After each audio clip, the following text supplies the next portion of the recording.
প্রতিটা মেয়ের চেহারা সুন্দর হওয়ার থেকে তার ভাগ্যটা সুন্দর হওয়া বেশি দরকার। কারণ মানুষের বাহ্যিক সৌন্দর্য তো ক্ষণস্থায়ী, আর ভাগ্যটা তো চিরস্থায়ী। মানুষ যতদিন বেঁচে থাকবে ভাগ্যটা তার সাথেই থাকবে। তাই মেয়েদের চেহারা সুন্দর হওয়ার থেকে ভাগ্যটা সুন্দর হওয়াই বেশি দরকার। হ্যালো এভরিওয়ান, আসসালামু আলাইকুম। আশা করি সবাই ভালো আছেন। আমিও আল্লাহর রহমতে খুবই ভালো আছি। ফজরের নামাজ পড়ে যখন বারান্দায় গিয়ে দাঁড়িয়েছি, তখন এমন একটা দৃশ্য দেখে ভিডিও না করে থাকতে পারলাম না। কত সুন্দর সকাল, তাই না? এরকম শীতের সকাল আসলে বেশ ভালো লাগে। সূর্য উঠছে, মিষ্টি মিষ্টি রোদ। সকালের রোদটা আসলে আমাদের সবার জন্যই খুব প্রয়োজন। সকালের রোদ। এখানে বেবির জন্য একটু নাস্তা বানাচ্ছি। ও এখনও ঘুমিয়ে আছে, তাই ওর নাস্তাটা আগেই বানিয়ে নিচ্ছি। ও ঘুম থেকে উঠলে ওর নাস্তাটা আসলে বানানো খুবই কষ্টকর, কারণ ওকে অনেকটা টাইম দিতে হয়। তখন ঘুম থেকে উঠলে বাচ্চারা আসলে অ্যাক্টিভ থাকে না ওইভাবে। এই তো ওর নাস্তাটা বানানো শেষ, নাস্তাটা বানিয়ে রেখে দিচ্ছি। তারপর চলে যাব আমাদের নাস্তায়। আমাদের নাস্তার জন্য সকালে নুডলস রান্না করেছিলাম। সকালে নুডলস দিয়ে আমরা সবাই সকালের নাস্তাটা সেরে নিচ্ছি। ভাগ্য মানুষের চিরস্থায়ী হয়ে থাকে। সারা জীবন ভাগ্যের উপর নির্ভর করেই আমাদের চলতে হয়। মহান আল্লাহ তাআলা আমাদের ভাগ্যে যা লিখে রাখছেন সেটা নিয়ে আমাদের সারা জীবন বেঁচে থাকতে হবে। তাই আমাদের প্রতিটা মেয়ের জীবনে ভাগ্যটা খুব বেশি সুন্দর হওয়া দরকার। এই তো আমি নুডলসটা সবাইকে সার্ভ করে দিচ্ছি। সকালের নাস্তাটা নুডলস দিয়েই সেরে নিচ্ছি। নুডলসের ভিতরে আমি একটু গাজর দিয়ে রান্না করেছিলাম।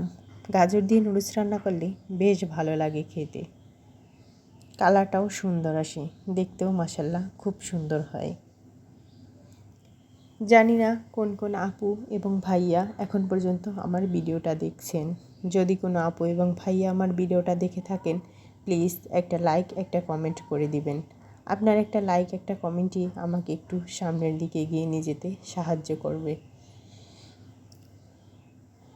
সকালের নাস্তা শেষ করেছি, তারপর কিছু কাঁচা বাজার সবজি নিয়ে এসেছিল, ওটাই সুন্দর করে বের করে গুছগাছ করে নিচ্ছি। এখানে কিছুটা ধনেপাতা নিয়ে আসছিল, ওটাই কেটে নিয়েছি। ধনেপাতাটা আসলে আমি বক্সে কেটে সুন্দর করে রেখে দেই, তাহলে রান্না করার সময় কোনো ঝামেলা থাকে না। সাথে কিছুটা পালং শাকও নিয়ে আসছিল। এই তো কিছুটা সিমও নিয়ে আসছি। আসলে শীতের সময় সিমটা খেতে বেশ ভালো লাগে।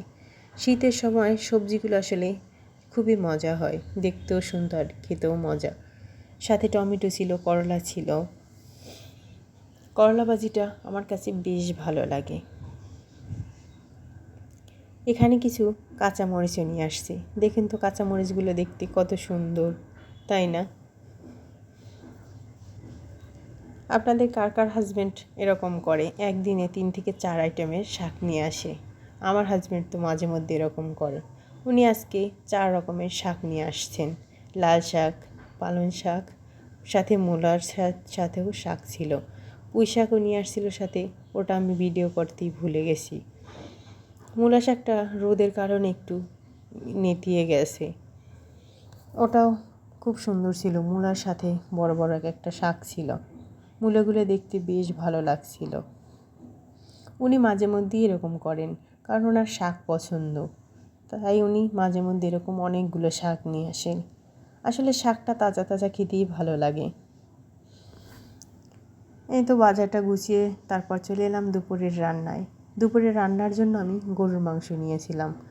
আমার বাসায় কেউ গরুর মাংস খায় না, আমি আর আমার হাজব্যান্ড শুধু খাবো।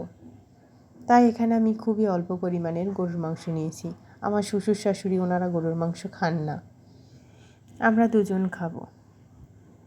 আমার কোনো কথা এবং কাজে যদি কোনো ভুল হয়ে থাকে, প্লিজ ক্ষমার দৃষ্টিতে দেখবেন। মানুষ মাত্রই ভুল হয়। এখানে আমি গরুর মাংসটা সুন্দর করে মশলাটা কষিয়ে তারপর মাংসটা দিয়ে দিচ্ছি। তারপর আমি রান্না করে নেব। আসলে রান্না আমরা সবাই কম বেশি পারি, কেউ একটু বেশি কেউ একটু কম। রান্না পারি না আসলে এমন মানুষ খুঁজে পাওয়াই দুষ্কর। এখানে আমি মাংসটা সুন্দর করে কষিয়ে দিচ্ছি, তারপরে একটু পাতাকপি ভাজিও করে নিচ্ছি।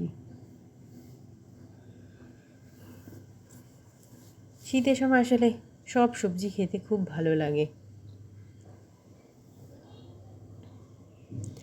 আমরা মেয়েরা আমাদের ভাগ্যটা খুব বেশি সুন্দর হওয়া দরকার, কারণ এই যে ভাগ্যের উপর নির্ভর করেই আমাদের সারা জীবন চলতে হবে। মানুষের ভাগ্যে যে লেখা থাকে তাই করতে পারে, তার উপর কেউ কিছুই করতে পারে না। ভাগ্যটা যদি বেশ ভালো হয় তাহলে একটা মেয়ের জীবন আসলে খুবই সুন্দর হয়, আর তার ভাগ্যটা যদি খারাপ হয়, খারাপভাবে লেখা হয়, তাহলে আসলে তার জীবনটা খুবই কষ্টকর। এখানে আমি দুটো ডিমও রান্না করে নিচ্ছি। যেহেতু আমার শ্বশুর শাশুড়ি গরুর মাংসটা খাবে না, তাই ওনাদের জন্য আমি একটু ডিম রান্না করে নিচ্ছি। গতকালকে মাছ রান্না করেছিলাম, ওটাও ছিল, তাই ওনারা ডিম মাছ ওটা দিয়েই খাবেন। এদিকে আমার গরুর মাংসটা সুন্দর করে কষানো শেষ, ওটাই পানি দিয়ে এবার সেদ্ধ করে নেব। আমি অল্প পরিমাণ মাংস, তাই আর প্রেশার কুকারে দিচ্ছি না। এদিকে আমার পাতাকপি ভাজিটাও করা হয়ে গেছে।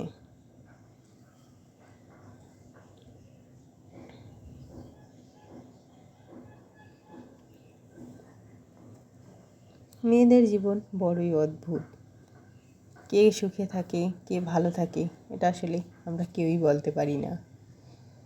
এদিকে আমার ডিমটাও রান্না করা শেষ, গরুর মাংসটাও কষিয়ে সুন্দর করে পানি দিয়ে দিচ্ছি, ওটাই রান্না করে নেব। আমি খুব সুন্দর করে গুছিয়ে কথা বলতে পারি না, যেটুকু পারি সেটুকুই আপনাদের সাথে শেয়ার করি। যদি কোনো ভুল হয়ে থাকে প্লিজ ক্ষমা করে দেখবেন। আর এই ধরনের লাইফস্টাইল ভিডিও যদি দেখতে চান প্লিজ আমার চ্যানেলটা সাবস্ক্রাইব করে আমার পাশে থাকবেন। দুপুরে খাওয়া দাওয়া শেষ করে তেমন আর কোনো ভিডিও করা হয় নাই, এটা বিকেলের ভিডিও। বিকেলে আমি একটু ছোলা বোনা করে নিচ্ছিলাম সন্ধ্যার নাস্তা হিসেবে, সবাই ছোলা আর মুড়ি খাবে। আমি ছোলাটা রান্না করার জন্য আলু দিয়েছিলাম, সাথে আলুটা কষিয়ে সুন্দর করে মশলা দিয়ে তারপর ছোলাটা আগে সেদ্ধ করে রাখছিলাম, ওটাই দিয়ে দিলাম। আসলে ছোলা রান্না, ছোলা বুটটা রমজান মাসে যে রকম স্বাদ হয় আমার কাছে মনে হয় অন্য সময় ওরকম স্বাদ লাগে না, রমজান মাসেরটাই বেস্ট লাগে। আসলে ছোলা বুটের মধ্যে আলু না দিলে আমার কাছে ভালো লাগে না, মুড়ির সাথে মাখিয়ে আলু দিয়ে খেতে বেশ ভালো লাগে। এদিকে আমার বুটটা কষানো শেষ, তার মধ্যে একটু পানি দিয়ে সামান্য পরিমাণ ওটাই শুকিয়ে নেব, যেহেতু আমি ছোলাটা আগেই সেদ্ধ করে নিয়েছি। এই তো এদিকে আমার ছোলাটা রান্না করা শেষ। ভালো থাকবেন সবাই, আল্লাহ হাফেজ, আসসালামু আলাইকুম।